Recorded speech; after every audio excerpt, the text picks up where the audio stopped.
ನಮಸ್ಕಾರ friends, quarterly result ಚಾನಲ್ಗೆ ಸ್ವಾಗತ. ವೇದಾಂತ ಲಿಮಿಟೆಡ್ ತನ್ನ ಕ್ವಾರ್ಟರ್ 3 ರಿಸಲ್ಟನ್ನು ಪಬ್ಲಿಷ್ ಮಾಡಿದೆ. ಇದು ಕನ್ಸಾಲಿಡೇಟೆಡ್ ಫೈನಾನ್ಷಿಯಲ್ ರಿಸಲ್ಟ್ ಆಗಿದೆ. ಇದು ಈಗ ಬಂದ ಕ್ವಾರ್ಟರ್ 3 ರಿಸಲ್ಟ್ ಕಾಲಮ್, ಇದು ಹಿಂದಿನ ಕ್ವಾರ್ಟರ್ 2 ರಿಸಲ್ಟ್ ಕಾಲಮ್, ಇದು ಹಿಂದಿನ ವರ್ಷದ ಕ್ವಾರ್ಟರ್ 3 ರಿಸಲ್ಟ್ ಕಾಲಮ್. ಇವೆರಡು ಕಾಲಮ್ ಹೋಲಿಕೆಗೋಸ್ಕರ ಕೊಟ್ಟಿದ್ದಾರೆ. ಡಾಟಾ ಕಳಿಸ್ದಲ್ಲಿದೆ. ಎಲ್ಲಕ್ಕಿಂತ ಮೊದಲಿಗೆ ನೋಡೋಣ ರೆವೆನ್ಯೂ ಫ್ರಾಮ್ ಆಪರೇಷನ್ ಅಂದರೆ ಆದಾಯದ ಬಗ್ಗೆ. ಹಿಂದಿನ ಕ್ವಾರ್ಟರ್ 2 ದಲ್ಲಿ ಕಂಪನಿಯು 37,171 crore ರೆವೆನ್ಯೂ ಜನರೇಟ್ ಮಾಡಿತ್ತು. ಹಿಂದಿನ ವರ್ಷದ ಕ್ವಾರ್ಟರ್ 3 ದಲ್ಲಿ ಕಂಪನಿಯು 34,968 crore ರೆವೆನ್ಯೂ ಜನರೇಟ್ ಮಾಡಿತ್ತು. ಈಗಿನ ಕ್ವಾರ್ಟರ್ 3 ದಲ್ಲಿ ಕಂಪನಿಯು 38,526 crore ರೆವೆನ್ಯೂ ಜನರೇಟ್ ಮಾಡಿದೆ. ಕಂಪನಿಯ ರೆವೆನ್ಯೂವನ್ನು ಎ ಟು ಏರ್ ಕಂಪ್ಯಾರಿಸನ್ ಮಾಡಿದಾಗ 10.1% ಅಷ್ಟು ಏರಿಕೆಯಾಗಿದೆ. ಅದೇ ಕಂಪನಿಯ ರೆವೆನ್ಯೂವನ್ನು ಕ್ವಾರ್ಟರ್ ಟು ಕ್ವಾರ್ಟರ್ ಕಂಪ್ಯಾರಿಸನ್ ಮಾಡಿದಾಗ 3.6% ಅಷ್ಟು ಏರಿಕೆಯಾಗಿದೆ. ಟೋಟಲ್ ಎಕ್ಸ್ಪೆನ್ಸಸ್ ಅಂದರೆ ಖರ್ಚಿನ ಬಗ್ಗೆ. ಹಿಂದಿನ ಕ್ವಾರ್ಟರ್ 2 ದಲ್ಲಿ ಕಂಪನಿಯು 33,169 crore ಖರ್ಚು ಮಾಡಿತ್ತು.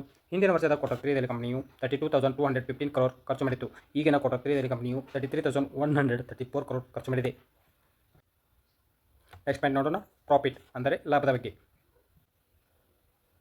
ಹಿಂದಿನ ಕ್ವಾರ್ಟರ್ 2 ದಲ್ಲಿ ಕಂಪನಿಯು 5,603 crore ಪ್ರಾಫಿಟ್ ಮಾಡಿತ್ತು. ಹಿಂದಿನ ವರ್ಷದ ಕ್ವಾರ್ಟರ್ 3 ದಲ್ಲಿ ಕಂಪನಿಯು 2,868 crore ಪ್ರಾಫಿಟ್ ಮಾಡಿತ್ತು. ಈಗಿನ ಕ್ವಾರ್ಟರ್ 3 ದಲ್ಲಿ ಕಂಪನಿಯು 4,876 crore ಪ್ರಾಫಿಟ್ ಮಾಡಿದೆ.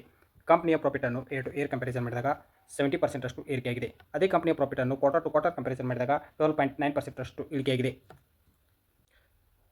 ನೆಕ್ಸ್ಟ್ ಪಾಯಿಂಟ್ ನೋಡೋಣ, ಅರ್ನಿಂಗ್ ಪರ್ ಶೇರ್ EPS ಪ್ರತಿ ಶೇರ್ಗೆ ಎಷ್ಟು ಗಳಿಕೆ. ಹಿಂದಿನ ಕ್ವಾರ್ಟರ್ 2 ದಲ್ಲಿ ಕಂಪನಿಯು 11 rupees 26 paise. ಹಿಂದಿನ ವರ್ಷದ ಕ್ವಾರ್ಟರ್ 3 ದಲ್ಲಿ ಕಂಪನಿಯು 5 rupees 42 paise. ಈಗಿನ ಕ್ವಾರ್ಟರ್ 3 ದಲ್ಲಿ ಕಂಪನಿಯು 9 rupees 9 paise. ಕಂಪನಿಯ ಪ್ರಾಫಿಟ್ ಏರಿಕೆಯಾದಂತೆ EPS ಏರಿಕೆಯಾಗುತ್ತದೆ. ಅದೇ ಕಂಪನಿಯ ಪ್ರಾಫಿಟ್ ಇಳಿಕೆಯಾದರೆ EPS ಕೂಡ ಇಳಿಕೆಯಾಗುತ್ತದೆ.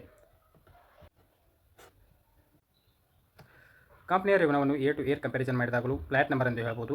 ನೋಡೋಣ ಮಾರ್ಕೆಟ್ ಯಾವ ರಿಯಾಕ್ಷನ್ ತೋರಿಸುತ್ತೆ ಅಂತ. ಇನ್ವೆಸ್ಟ್ಮೆಂಟ್ ಮಾಡೋ ಮೊದಲು ನಿಮ್ಮ ಫೈನಾನ್ಷಿಯಲ್ ಅಡ್ವೈಸರ್ ಸಲಹೆ ಕೇಳಿ ಇನ್ವೆಸ್ಟ್ಮೆಂಟ್ ಮಾಡಿ. ವಿಡಿಯೋ ಇಷ್ಟವಾದರೆ ಲೈಕ್ ಮಾಡಿ, ಶೇರ್ ಮಾಡಿ ಮತ್ತು ಸಬ್ಸ್ಕ್ರೈಬ್ ಮಾಡ್ಕೊಳ್ಳಿ. ನಮಸ್ಕಾರ.